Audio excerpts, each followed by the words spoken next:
Please forgive. Too many mind. Too many mind? Mind Watch that school. thing, Andre. Mind Watch that. people. Let him go, Andre. Mind the enemy. Too many mind.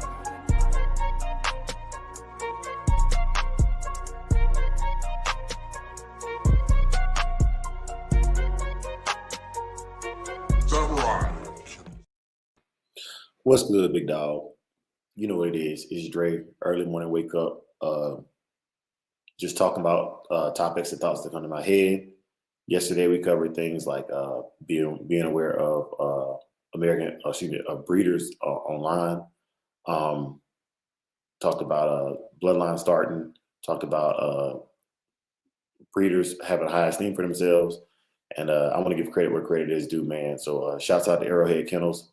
One of those great topics he brought up. Shout out to Tennessee Kennels. One of those great topics he brought up. Shout out to Steadfast Staffordshire Terrier. That's another great topic. And I just want to make sure I'm being very clear. I didn't say names yesterday because I don't want people worried about who said what. More so the great topics they were bringing up and those ideologies. And today's topic is can you see the pedigree in a dog? And that's why I have Kobe Spencer here on the screen to my right. Good morning for everybody who's going to come through. Make sure you like, follow, subscribe, and share. And definitely cop a membership. I'm going to add the membership link to this video following the video. If you're not following on Facebook, make sure you go over to the Facebook channel and follow. And quick roll call. So far we got the Mad Doctor. He's already up in the building. What's good, big dog? Salute. He said, what up, Samurai? All right. So the reason why I wanted to bring up the pedigree thing is this. No, I'm not here to break down the pedigrees so much as I am to talk about the dogs I see in the pedigrees, right? And I decided to start with the Kobe dogs because that's, it goes way back. It's in a lot of people's blood. So let's get to it. The Kobe dogs. All right. When I'm looking to acquire a dog or when I'm going to get a dog, of course, I want to make sure that it has genetically good pedigree. And what I mean by that is it's very, very well bred. Typically line breeding or family breeding is what I would like to see in a dog that I purchase. Now, the purpose behind me wanting a good pedigree is I expect to see certain things. And that's where this conversation is going to be geared toward. So here on the screen is Kobe's pincer, right? Now, if you look at this dog, there are some very, very genetically powerful things that stand out. All right. The first thing I want to notice, or I want you to notice when you're looking at a Kobe dog, is the color pattern, and that's why the title is or the thumbnail is the color. So this dog is heavily white with brindle patches, right? Okay. So when somebody tells me they have a Kobe dog, this is kind of what I expect to see. And I've only seen a very few of them in my lifetime, but I have seen them in as late as the 2010s that look very, very similar to pincer dog here. The pincer still has that old Irish Terrier or that he has an old school build to him, old school look. Very, very solid dog, not as ripped up and as muscular as some of the dogs that we have currently, but a very, very good looking dog. He was also a heavier dog. It says right here, condition weight was 56 pounds, but his chain weight was 70 pounds. So I'm expecting to see a heavier dog. And I had a cousin, his name was Alton, or his name is Alton. And he had a dog named, what was the dog's name? Sterling. Sterling looked like Pincer. This was 1994, So if I was going to get a dog and a breeder was saying they were selling Kobe dogs, this is what I look for. Now, mind you, Kobe had several other dogs, but if I'm looking at the pedigree and I see Pincer in that pedigree, this is what I expect to see personally. All right. And I'm going to look at some of his offspring and see if there's any pictures of his offspring as well, because I don't want to just give you see, boom. Once again, and I've done no research on this at all. It's just my expectation based upon what I've been taught and told about the Kobe line of dogs, right? So here we have champion Parsons Jesse. Once again, got that old school look, that Irish white terrier look. And there's even a little article here about this dog as well. He was a 4-time winner at catch weight. Another big dog, right? Chain weight was 65 pounds. Condition weight was catch weight, 60 plus. It says Newberry's famous bitch, Jessie, 65 pounds. This powerful bitch is probably the greatest in the country today. A winner in 4 great catch weight contests, killing her opponent in each. She is sired by John P. Kobe's great catch weight dog, Pincer, and is out of Bennett's, whose sire is John P. Kobe's old veteran, Tej. Bennett's dam was the old gas house bitch, Nell. If any man reading this ad thinks he can produce her equal, it would give me pleasure to hear from him. Jesse is registered in AKC's SB. All right. So just once again, I'm really trying to bring to the foreground the look. Like when I see a pedigree, if somebody tells me you have a specific pedigree, I expect to see a certain look. Wordless in the building. He says, respect, gentlemen. How are you doing this morning? I'm doing very well, my brother, and I hope you are as well. Great looking dog on your thumbnail as well, sir. Hemi James. Brother Hemi says, sup, Dre. What's good, big dog? Salute. So yeah, man, if y'all are coming through right now, I'm just breaking down, can you see the pedigree in a dog? And this is all phenotypically speaking. So I want to make sure it's very, very abundantly clear. Like there are traits you can't see in a pedigree, but definitely I expect to see genetics play their role, especially when I'm thinking about a prepotent dog, right? So that's Pincer's Jesse, or Parsons Jesse coming out of a Pincer dog. And there's only one offspring off of her shown online. So I'm going to click it and see if I can see another dog. Oh, wow, look, check that out. More white and brindle dogs. So that's 3 generations now. And I really just want to make sure that my goal or my intention behind showing these dogs is this. You're starting to see a trend here of these dogs. And what I'm seeing is the white with brindle patches. So yes, are there recessive genes? Can they throw other colors? Absolutely. But when I look for a Kobe dog or a heavy Kobe influenced dog, this is what I look for. All right. And Brother Mad Doctor says, our Kobe dog was brindle. We bred him to Boss Daughter, which was white, through white brindle. Yep. And see, these are things that I'm not a color breeder. I'm not breeding for a color. What the color indicates to me is that the genes are still strong. Right now, mind you, there are some genes that slip through. So, like, you could have a 1/16, a 1/32 Kobe dog, and that color pattern could come through. But when I'm seeing dogs like this, I'm expecting the whole litter to look like that.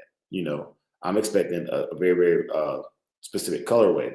Now, what that's indicated to me is if the color and look are coming through, then hopefully the other traits, the tenacity, the durability, these things are coming through. And as you can see, these dogs are not heavily inbred. They just bred under dogs that were working at the time, but typically dogs are the same colorway to keep that family strong. The old family Reds did the same thing. They bred the red dogs with amber eyes, red toenails to each other off the old Irish lines. And those colors became predominant, even so much that they have their own strand that's pretty much adjacent to the breed while still remaining in the breed.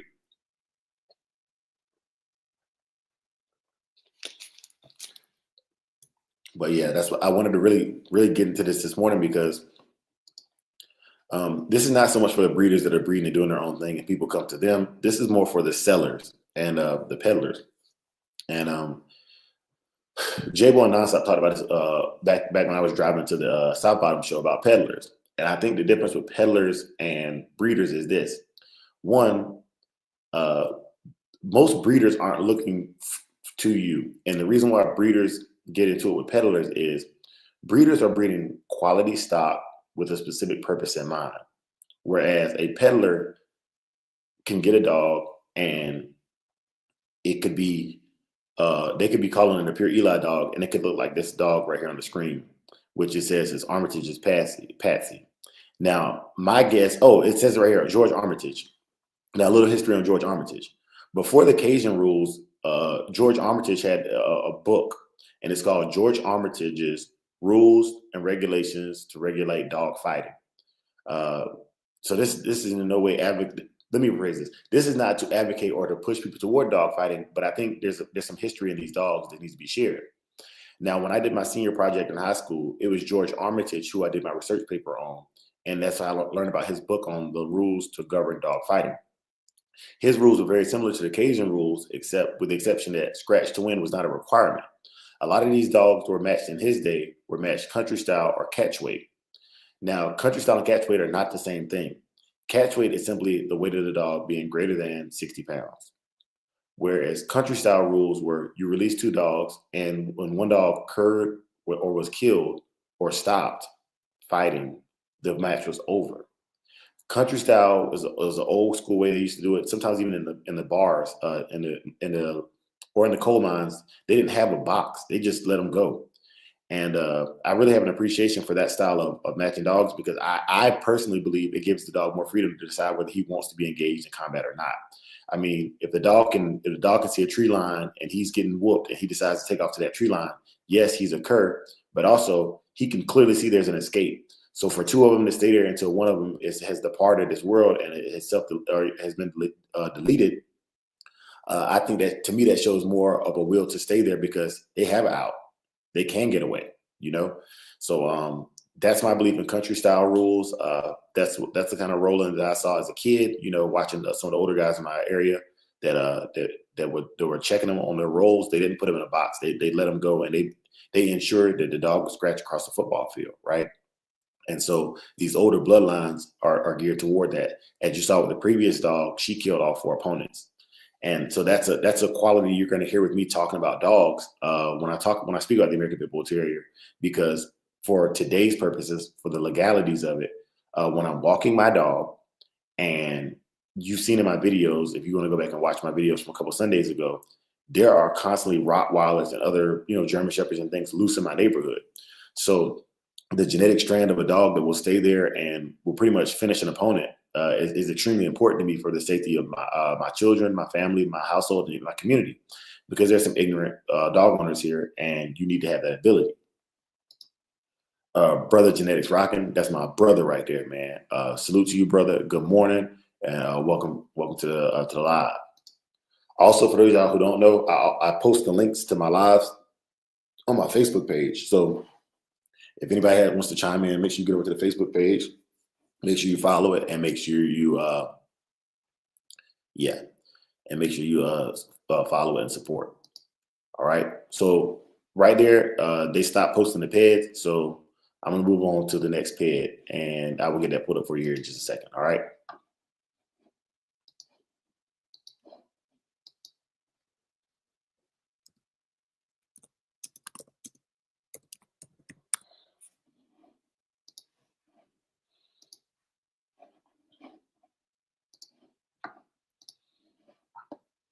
All right, y'all. So this is another pre-potent line of dogs that I want to talk about.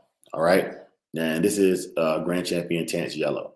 It's a very, very well-known dog, a 6-time winner. And this has nothing to do with the Kobe dog, with the exception of the Kobe dogs are back in the Red Boy blood. All right. But I'm bringing up Grand Champion Yellow for this reason. I bring up Grand Champion Yellow because I want to talk about phenotypically how, even though the Kobe dogs maintain a certain color pattern, a certain size, that the yellow dogs have a certain look. Now, I don't know if y'all can see my mouse, so if y'all can't give me a thumbs up on the mouse, and I'm gonna break this down from Dre's perspective of when I look for a yellow dog, and then when I start getting to his offspring, his offspring, I want to talk about that as well. But if you look right here, you see some really, really defined musculature. All right. If somebody can give me a thumbs up if y'all can see my mouse, I just want to make sure that I can accentuate and really show y'all what I'm talking about by hovering my mouse over it. And if not, that's cool. I'll just verbally break it down.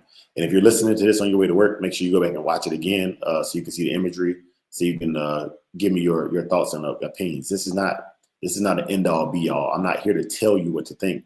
I'm here to tell you what I think and maybe get some feedback on it or get a different perspective. And thank you. That is a Wilkie Law. Hey, man, I appreciate that. Thank you for the thumbs up. All right. So for Grand Champion Yellow, one of the things I look at is the proportionality of the dog, right? And what I'm looking at is from the rib cage to the head in the brisket area, it's really, really dense. All right. That's really, really dense. And I'm going to show you something to kind of back that. All right. To kind of back that.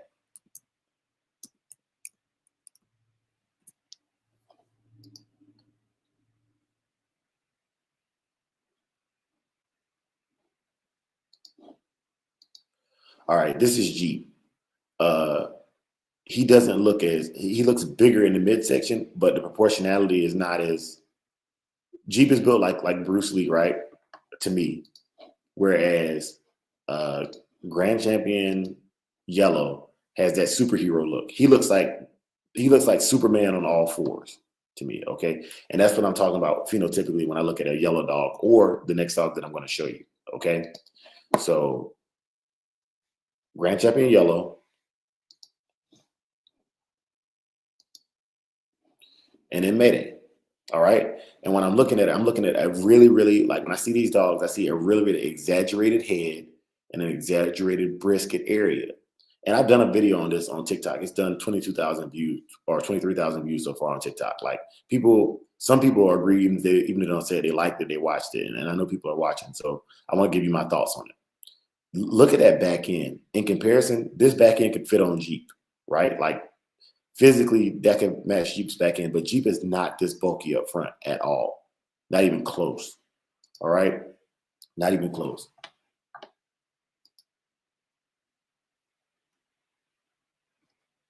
So and that's what I'm talking about. That's exactly why I want to have these discussions. So Hemi says, no, I disagree.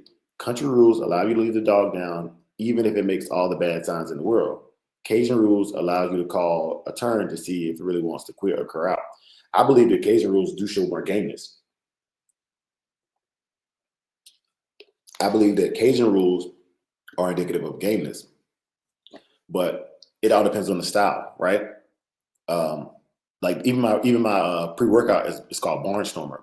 Now, in the country rules, and why I prefer them is once again, I'm looking for something that's a demolisher, like a real destroyer, right? And so that style of contest values a destroyer, not a game dog. So I definitely agree with Brother Hemi James. When you're talking about breeding a true game dog, I believe that the Cajun rules or even Brother George Armitage's rules are more significant in defining gameness because you're looking for specific qualities in a dog. Whereas I'm looking for a backyard Kimbo Slice brawl, right? And so I 100% agree with you, Hemi James, but I still prefer the backyard brawl. I like the heavyweight match. You know, somebody's getting knocked out. The old school Mike Tyson fights. You know, that's my personal opinion. But yeah, you're 100% correct, Hemi James, and I genuinely appreciate you leaving that comment because it stimulates conversation, a diversity of conversation. I don't want to be right. I just want to talk about what's what, and you gave a very, very clear explanation of what's real. Salute Dogman TV, salute Bo and Nonstop, man. I genuinely appreciate y'all channel, bro. Keep doing what y'all do, man. Salute. And if y'all not following them, go follow them.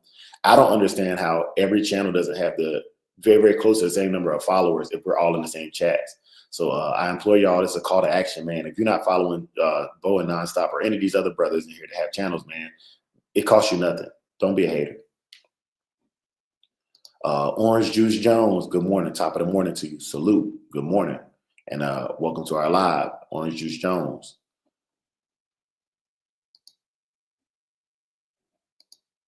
Yeah, man. But so far, gentlemen, if y'all just come in, I'm talking about the phenotype, man, and I'll go back real quick. So was covering the phenotype of Grand Champion Yellow specifically, right?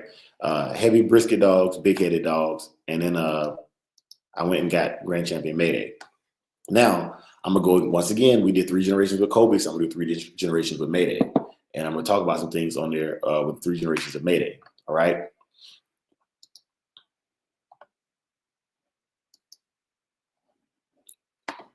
Grand Champion Luke Kane. Grand champion Luke Hayne, right? Now, something else that I want you to notice. Okay, look at the build. Duquesne is getting even tighter now. So their brothers were starting to figure out how to really, really get these dogs conditioned. And mind you, Mayday is not conditioned in his picture, and it looks like Yellow is in good shape, but not conditioned. Luke Kane is ripped up. He looked like he about to go shoot a fireball like Luke Kane from Mortal Kombat. You know, and but look at that brisket, thick brisket. Head's not quite as big, but definitely a Mayday dog. And so I want to go back to the peddler and nonstop. I'm glad you're here because it was you and J-Bo that really brought this to my attention, made me think about it. And so basically, people peddling the Mayday dogs, I don't see this look in the Mayday dogs they're peddling, man. Also, Grand Champion Yellow did not have a red nose. Mayday did not have a red nose. Grand Champion Duquesne didn't have a red nose. I'm about to show y'all Grand Champion Hunch and Grand Champion Barracuda. And I want y'all to notice something about the red. I'm not saying that you can't have a red nose Mayday dog. Let me put that out there. I'm not saying that. I'm just saying that if I'm purchasing a dog from a breeder, there's a specific look I expect to see. That's all I'm saying. And if it doesn't have that look, no matter how much I like the dog, I'm going to be questioning the validity of his lineage. All right. That's it. That's all I'm saying. And there's nothing you can do every man has to be set in their way and believe what they believe. Okay. So I think I might just search Grand Champion Hodge because I don't know why he's not in the first page. I don't know exactly how the offspring page works on here, but Mayday got a lot of pages, y'all. Mayday has a lot of pages. Let me see him. Okay, so I will share this with you. Okay, so this is a Mayday dog, Southern Kennels Mayday Matcha, and I think this is a good example of what I think is a good cross. All right, now if you look, the STP Buck dog is in here, and I can see symbology of both dogs in this dog. The ears, to me, for a buck dog, the ears dog, that ear is a clear indicative sign. All right. Now I'm gonna go back for y'all because some of y'all may not know. I'm not gonna assume that anybody knows anything, but when I look at these ears, that's a clear buck sign, and I've seen that at many dog shows. Like that's look at the ears, look at the ears. Look at the head, the hound dog look. I mean, you could. And Big A is my brother. Big A always says this. He likes the buck dogs because you can get away with a lot with those buck dogs as far as getting the public out of your business because they just look like hound dogs. You could call this dog a pointer right here. We know what it is, but to the general public, you can keep a lot of people out of your business by having these buck dogs. And the dog here is Stone City's Blondie, producer of record. All right, let's get back to STP's buck. Oh, look at them ears again. This is a bloodline specific thing. And look, Buck doesn't have a big head. He has a real slender, long snout, hound dog looking head. All right. So I didn't want to get away from the Mayday dogs, but it just gave me the opportunity by clicking on Matcha. She's a good amalgamation of the Buck and Mayday dogs. And that's all I'm getting at, man. That's all I'm getting at. So I did a video and I did some shorts yesterday on talking about purchasing a puppy. And I talk about looking good. I don't mean looking pretty. I mean looking like the progenitors of that bloodline. Every buck dog that I've seen that is a true buck dog had that head, those ears. They do not have a full prick on the ear. And I'll show y'all what I'm talking about full prick. So right here on a dog with a full prick, this will be pointed. It won't be flat across here. These floppy ears are not, that's not a full prick. That's a half prick. All right. So I just want to put that out there. But when I see that, the macho buck, the mechanic buck dogs, that's what I'm looking at. But let me get back to the Mayday dogs, y'all. All right. I'm looking specifically for Grand Champion Hodge because I think he's a great representation of offspring of Mayday. That's Grand Champion Hodge.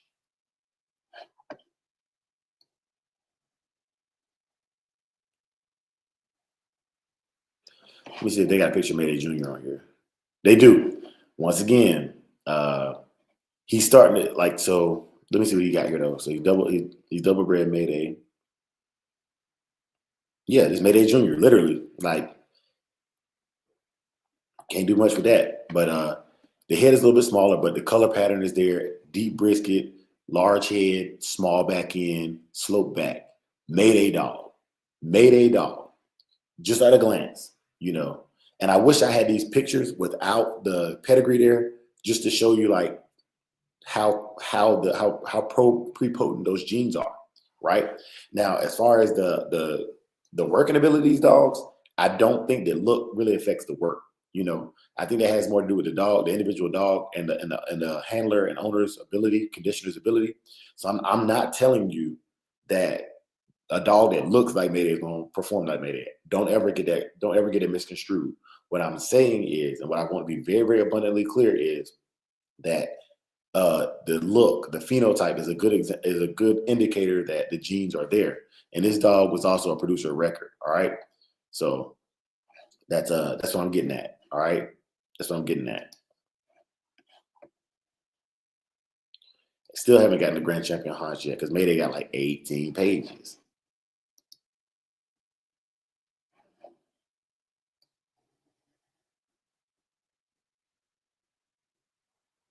Let me see this leatherhead dog. I ain't never seen him before. Okay, they don't have an image of him.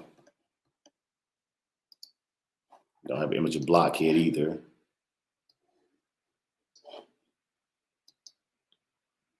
Yeah. I'm gonna have to look up Haunch. I'm gonna have to look up Haunch in order to get Haunch on here for y'all. Let me see.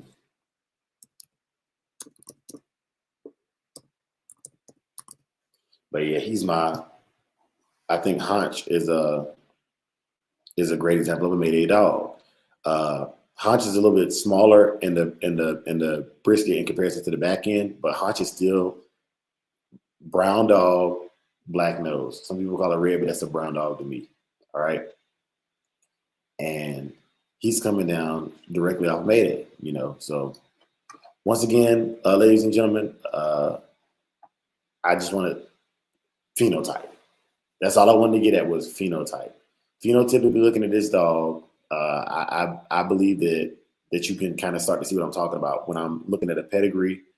When I'm looking at a dog, does color matter? And that's the title of this show. And absolutely, to me, it does matter. Not only do these dogs look like their progenitors, but with the pincer dogs, with the Mayday dogs, you can see that the ones that I'm showing you, perform like their ancestors. And what's really cool about it is there are several off of both dogs, like each generation off of there that look like them, to perform like them. So when I'm looking at a pedigree, and when I'm looking at a pedigree and then the dog is put in front of me, I do want to see how much that dog resembles the family of the dogs that it comes from. Right? Just want to put that out there. We got brother RBG Lone Wolf in the building. Salute, big dog. Good morning. Welcome to you. Welcome to the chat. Welcome to the panel. And we appreciate you. Brother Orange Juice says, I think it matters. It shows consistency. Absolutely. That's what I'm looking for. And that's the first indicator of consistency. Mind you, you can't see personality in one day. And when you go visit somebody's yard or go pick up the puppy, it may act differently in the presence of its litter mates and in the presence of its owner than when you take it home. You know, so these are things you want to ask. You know, ask people that know the new Mayday or they knew the Mayday dogs. You know, how did they act when you took them home? Were they skittish? Were they not skittish? You know, how long did it take for it to warm up? My Mims Red Boy dog took about a month and a half for me to be able to walk out there and touch her. She would run back into her barrel, but once she warmed up to me, you couldn't touch me, you know. But same thing with my Chinaman Maverick dog that I had, Rocket.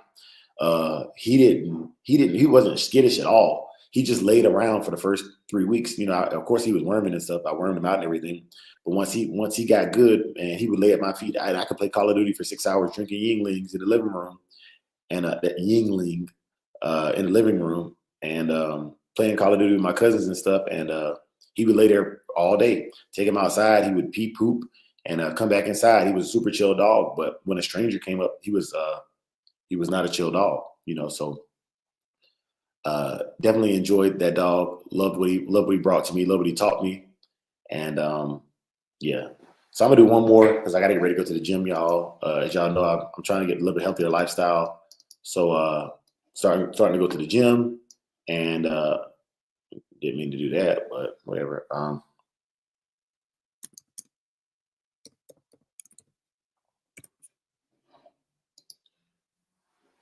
Okay. So last one for this morning, y'all, because once again, I can't be here all day. Brother Orange Juice Jones says, I can't stand when breeders' yard is all over the place when you go and pick up a puppy. That's correct. That's absolutely correct. I do like to see some kind of consistency. I even like to see the yard separated personally. When I go to a yard, I like to see like, okay, if you got pure Red Boy Jocko on one side, I like to see that. I like to see the crosses in the middle, and I like to see the out on the other side. I like to see that. I like to know. If you come to my yard, when I finally get my yard set up, you will definitely see that. You'll see my old yellow dogs on one side of the yard. You'll see my Red Boy Jocko dogs on the other side, and then the crosses in the middle. And I would expect to see phenotypic differences in the crosses from the pure old yeller stuff to the pure Red Boy Jocko stuff. So definitely Orange Juice Jones. I definitely like to see that, and definitely a clean yard as well.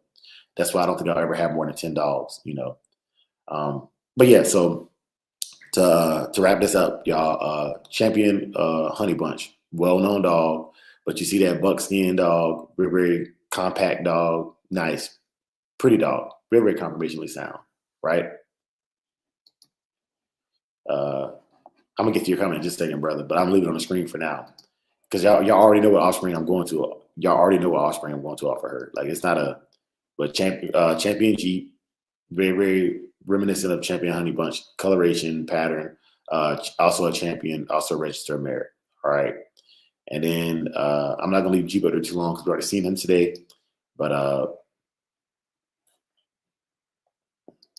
show y'all tab. All right. Definitely a Jeep Honey Bunch dog. Definitely a Jeep Honey Bunch dog. All right. So when somebody says they got some heavy Jeep blood, that's what I'm looking at. That's what I'm looking for. All right. Now with Rodriguez Gator, you can definitely see the white Irene influence there as well. But it's this dog is a little easty westy. But if you correct those flaws, but also you're inbreeding heavily here as well. So I do expect to see some slight changes for inbreeding. But yeah, man. Even though it has that Red Boy out, you're going right back into Jeep with it, and it's a double bred Jeep female. So, but I can definitely see it's reminiscent.